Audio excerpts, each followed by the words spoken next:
Welcome all of you dear students and my dear friends, welcome back once again. मैं हूं doctor वेद और आज मैं आपको बताऊंगा कुछ ऐसे इंपॉर्टेंट 4 इलेक्ट्रिकल इंजीनियरिंग से रिलेटेड क्वेश्चंस, इलेक्ट्रिकल डिपार्टमेंट से, इलेक्ट्रिशियन या जो भी आप हैं, तो ये अक्सर ही 4 ऐसे क्वेश्चंस हैं।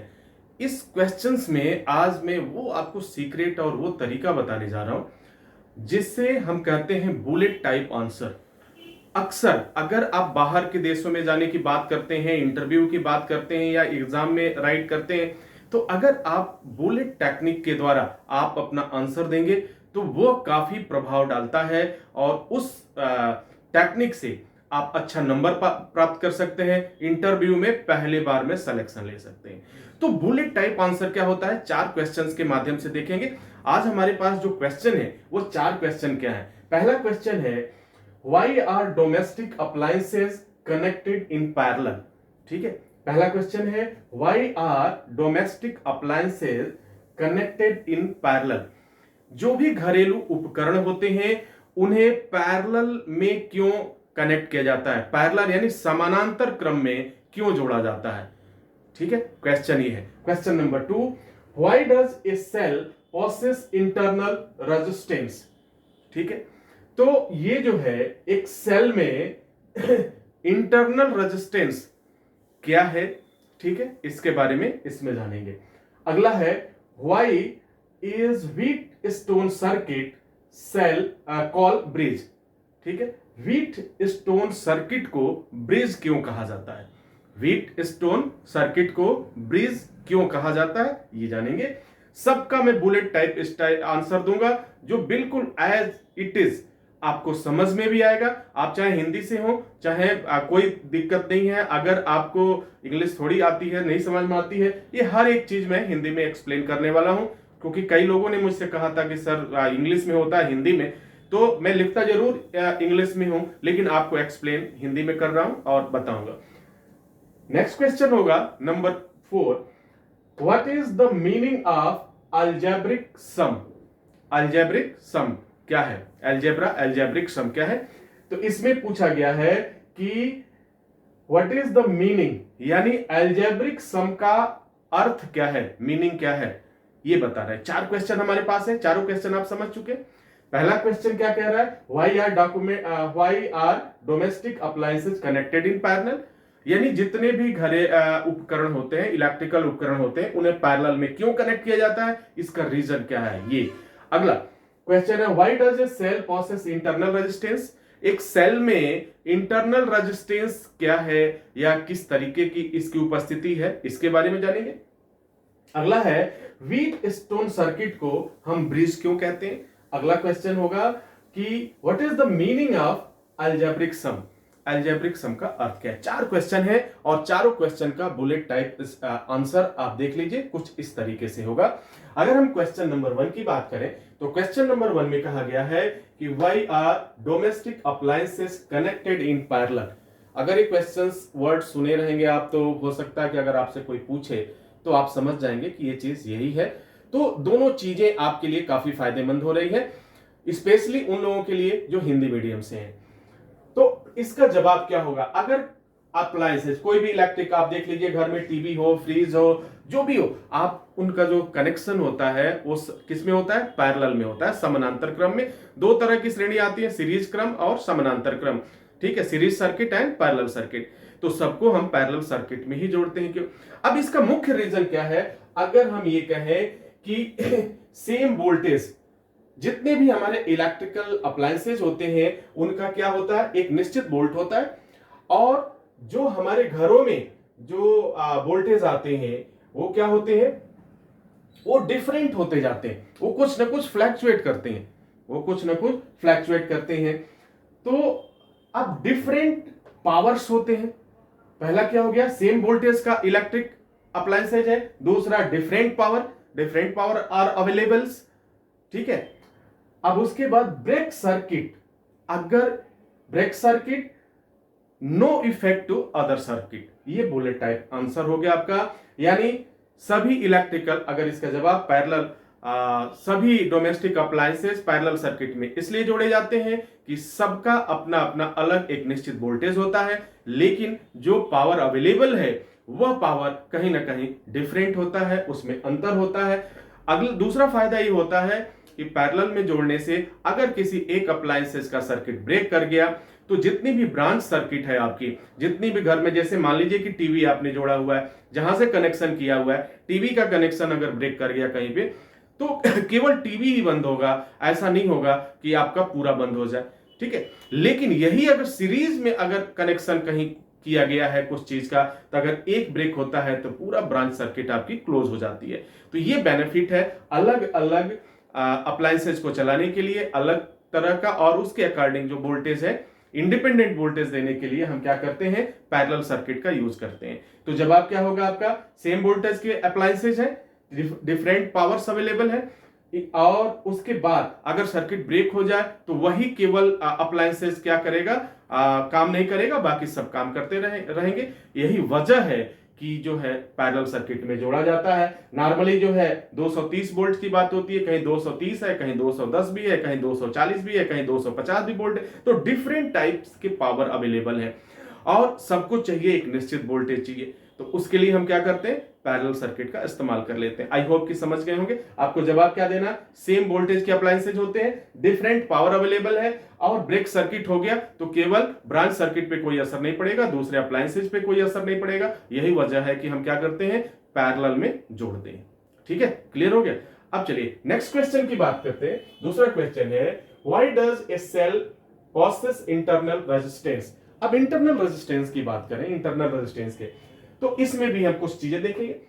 Current flow through a cell, अगर सेल में करंट का बहाव हो रहा है, ठीक है। दूसरा, it means electrodes and electrolytes, यहां दो शब्द है, इलेक्ट्रोड्स आप देख रहे हैं, इट मींस इलेक्ट्रोड्स और इलेक्ट्रोलाइट्स, ठीक है। ये opposition to current offered by cell, opposition यानी विपरीत, opposition to current offered by cell, that is internal resistance, ठीक है। जब करंट, ठीक है, किसी सेल के में, किसी सेल में एक बहाव में रहता है तो वहां पे दो तरह की कंडीशंस पाई जाती है, पहला इलेक्ट्रोड्स और दूसरा इलेक्ट्रोलाइट्स, ठीक है, इलेक्ट्रोड्स और electrolyte. Opposition to current offered by cell, तो सेल में जो है अपोजिशन टू करंट यानी विपरीत, अपोजिशन हमेशा एक शब्द आपने सुना अपोजिशन है यानी विपरीत, ऑफर्ड बाय सेल, वो सेल को ऑफर करता है।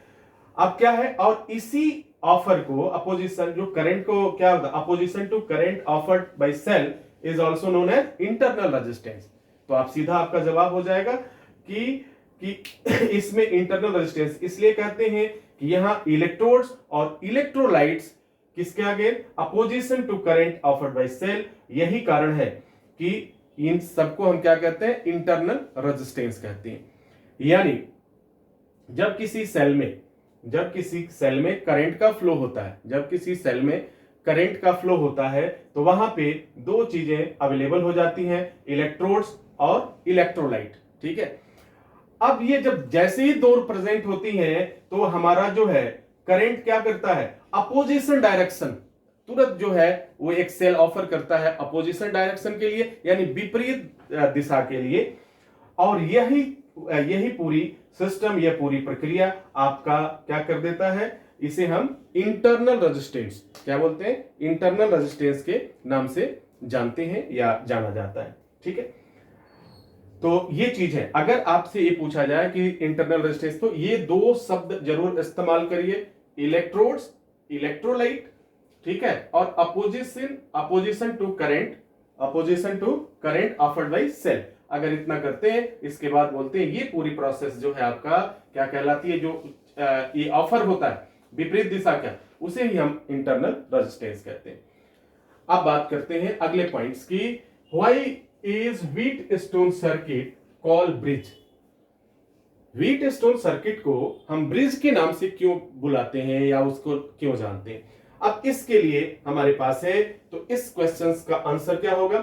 पहला, व्हीटस्टोन सर्किट है, क्या है, व्हीटस्टोन सर्किट है, और इसको सिंगल वर्ड केवल हम ब्रिज भी कहते हैं, केवल क्या कहते हैं, ब्रिज भी कहते हैं। क्यों कहते हैं, अभी क्वेश्चन है, इसको हम केवल ब्रिज क्यों कहते हैं, तो इसके तीन वजह है, तीन वजह। पहला, इंडिपेंडेंट ऑफ द फ्लैक्चुएशन। पहला पॉइंट क्या है? फ्लैक्चुएशंस। ब्रिज इसलिए कर इंडिपेंडेंट ऑफ द फ्लैक्चुएशन। दूसरा क्या होगा? इसके बाद वेरिएशन सप्लाई वोल्टेज। क्या है? वेरिएशन। दूसरा शब्द है वेरिएशन सप्लाई वोल्टेज। और इसके बाद से क्या है? Remove voltmeter ammeter method का ऑब्जेक्शनेबल फीचर्स। यानी ये वोल्ट मीटर और एमीटर मेथड्स को क्या करता है? रिमूव यानी इसको खत्म करना, हटाया। तो ये तीन वजह है। पहला कारण क्या है? ब्रिज इसलिए कहते हैं इसको क्योंकि पहला है इंडिपेंडेंस, पहला रीजन है इंडिपेंडेंट ऑफ द फ्लैक्चुएशन, यानी बिजली का या करंट का उतार चढ़ाव, कम होना अधिक होना, फ्लैक्चुएशन। फिर क्या है? Variation supply voltage. दूसरा है रीजन है वेरिएशन सप्लाई वोल्टेज। और तीसरा रीजन क्या है? Remove voltmeter ammeter method. यही वजह है कि हम व्हीट स्टोन सर्किट को क्या कहते हैं? ब्रिज कहते हैं। ये तीन रीजन है, ठीक है। अब लास्ट क्वेश्चन आपका है, ये कहता है what is the meaning of algebraic sum? Algebraic sum, ये क्या है? Algebraic sum, algebra, algebraic sum, algebraic सम।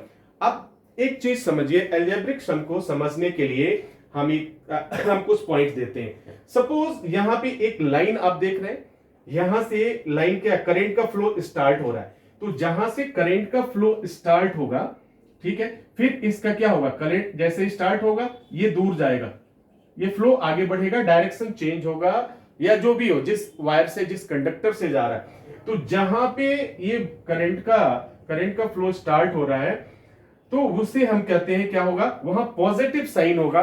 और जैसे जैसे अवे फ्रॉम फ्लो, जो फ्लो दूर होता जाएगा तो फिर आपका साइन क्या होगा? नेगेटिव साइन हो जाएगा। यहां पे ये नेगेटिव साइन होगा, ठीक है।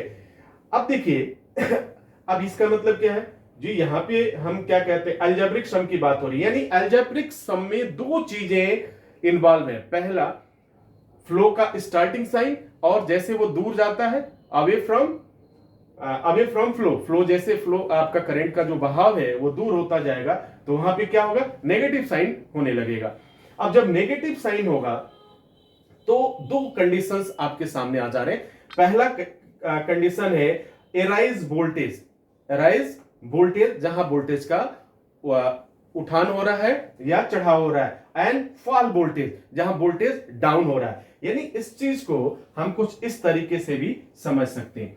अगर ये हमारा वोल्टेज है और यहां से ये ऐसे जा रहा है, ठीक है, अगर इस तरह की बात करें, यानी यहां से स्टार्ट हुआ, फिर यहां से एराइज हुआ, फॉल डाउन, फिर क्या हुआ? यहां गया, फिर एराइज, फिर फॉल डाउन। तो अगेन अगर एराइज जहां हो रहा है प्लस और वोल्टेज फॉल डाउन जहां हो रहा है वह माइनस, तो ये दोनों ही सिचुएशन, इन दोनों सिचुएशंस को हम क्या कहते हैं? अलजेब्रिक सम कहते हैं। इस प्रोसेस को या इस कंडीशंस को हम अलजेब्रिक सम कहते हैं। अब जवाब कैसे देंगे? आपको देना है what is the meaning of algebraic sum. Algebraic sum में फ्लो का एराइज प्लस और फॉल डाउन माइनस होता है, और इसी कंडीशन को हम अलजेब्रिक सम कहते हैं। आई होप कि ये चार क्वेश्चंस आप समझ गए होंगे, और फिर इसका जवाब किस तरह से बुलेट स्टाइल्स में होगा ये भी आपने देख लिया। तो हर एक चीज को, अगर आपको कोई कंफ्यूजन हो रहा है बीच में या कोई चीज बीच में नहीं समझ में आई तो वीडियो को आप पॉज कर सकते हैं, बीच में दोबारा रिप्ले करके आप देख सकते हैं। तो चार क्वेश्चंस का जवाब, अक्सर ये क्वेश्चंस आपको फेस करना पड़ता है, ये आपसे पूछा जाता है। तो अपने आप को बेटर करने के लिए अपने आप को बेहतर करिए। मकसद यही है कि आपको बेहतर बनाया जाए, आपको करियर को एक नई दिशा दिया जाए एक स्माइल के साथ। इसी के साथ मैं डॉक्टर वेद आपसे इजाजत चाहता हूं। नेक्स्ट वीडियो में पुनः हाजिर होंगे, तब तक के लिए wish you all the best. Thank you for watching, thank you for learning.